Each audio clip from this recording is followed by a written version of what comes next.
Salut à toi. Le changement, ça te dit quelque chose? L'inconfort au changement.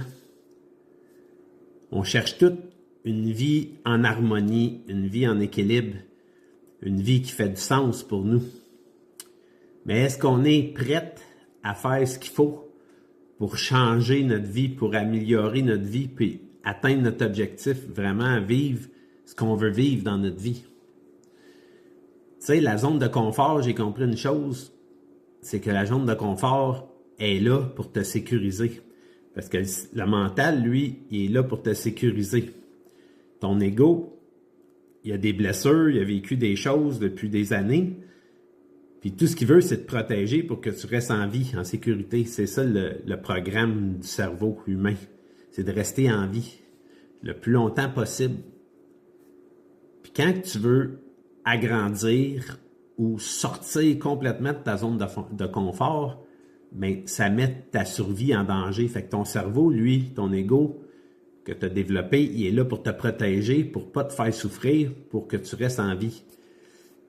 Mais si tu veux vraiment vivre la vie que tu rêves, une vie de passion, riche et pleine de sens pour toi, selon ta nature, selon qui tu es vraiment, bien, les blocages qui peuvent arriver, c'est que quand tu vas essayer de faire quelque chose pour t'aligner dans ce que tu veux, ça se peut que tu aies des réticences, que tu aies des blocages parce que le mental, il veut pas.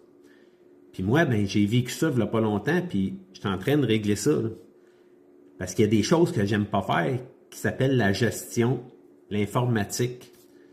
J'ai une adjointe qui m'aide pour ça, à développer ça. Mais ce que je me rends compte, c'est que moi, ça me challenge pareil dans ma sécurité. Ça m'oblige à faire des choses que je ne suis pas habitué de faire. Fait que ça, là, la zone de confort, là, on oublie ça. Là. C'est un leurre, c'est une illusion qu'on s'est créée. Hey, moi, mais j'ai une vie en équilibre, puis en harmonie, puis tout a le bien dans ma vie, je vais être aux petits oiseaux.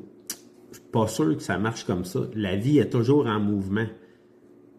Rien ne se perd, rien ne se crée, tout se transforme. T'es pas la même personne que v'là 20 ans, puis t'es pas la même personne que v'là 10 ans, puis que v'là 5 ans. Même depuis hier, t'es plus la même personne. On évolue, on grandit, on devient en paix, on apprend à se connaître. Puis pour moi, le chemin de la vie, c'est d'apprendre à te connaître. Puis quand tu te connais, puis surtout quand tu écoutes ce qui est là à l'intérieur de toi, tu as envie de faire des choses que tu as le goût de faire. Puis qu'est-ce qui t'empêche de les faire? Bien, c'est la fausse illusion de la sécurité, de la petite zone de confort. Ah, ben là, ça me provoque pas trop, ça me fait pas trop sortir de ma zone de confort. Je suis en sécurité, je suis stable, j'ai une vie stable. Mais une vie stable et en sécurité, au fil du temps, combien ça te coûte pour rester dans ce petit confort-là?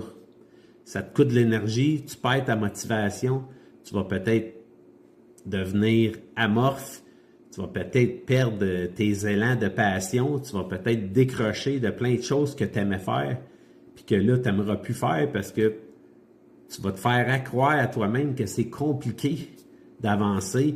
Il faut toujours que tu changes des choses puis que tu apprennes d'autres choses de plus pour pouvoir avancer dans ton objectif. Puis ça, là, c'est ce qu'il y a de plus dur que j'ai découvert les derniers temps, les derniers mois. C'est d'avancer dans quelque chose qu'on n'aime pas. Mais il y a des solutions qui existent pour ça. Fait que ça donne rien de se faire croire qu'on est bien, de se plaindre. Puis si tu te plains, ça c'est un facteur qui prouve que tu n'es peut-être pas à l'écoute de toi-même, puis tu fais peut-être pas les choses que tu as envie de faire. Fait que tu te forces à faire quelque chose que tu n'aimes pas faire en pensant qu'il faut le faire. Mais des fois, il faut voir les opportunités ailleurs. Il y a peut-être quelqu'un qui peut t'aider là-dedans. Il y a peut-être d'autres choses pour toi. Il y a peut-être quelque chose que tu aimes vraiment faire, puis tu le fais pas, puis que tu te convaincs qu'il faut que tu continues à faire ça. Puis je peux te dire que je baigne là-dedans, puis ça m'est arrivé souvent parce que quand tu es entrepreneur, la vie est jamais stable, puis tout bouge. Puis il y a toujours des choses qu'on apprend, puis des surprises qui nous arrivent pour changer notre fusil d'épaule, comme on dit, puis de prendre une autre direction, puis de réajuster l'objectif, puis la direction qu'on prend. Fait que c'est vraiment de te reconnaître, puis de faire ce que tu aimes, parce que l'équilibre, là, est jamais à 100%. comme on n'est pas à 100% parfait non plus, puis on n'a pas besoin de l'être. L'important, c'est de faire ce qui nous fait vibrer, ce qui nous nourrit, ce qui nous donne de l'énergie, puis d'avancer un pas à la fois en se sécurisant pour pas non plus tomber à l'extrême, mais c'est d'avancer avec un plan de match, puis une structure, puis prendre le temps, un pas à la fois. Fait que j'espère que ça va t'aider à comprendre peut-être ce que tu vis, puis au plaisir de t'accompagner dans mon programme de coaching en ligne, le programme Libre d'être soi. À bientôt, mon ami!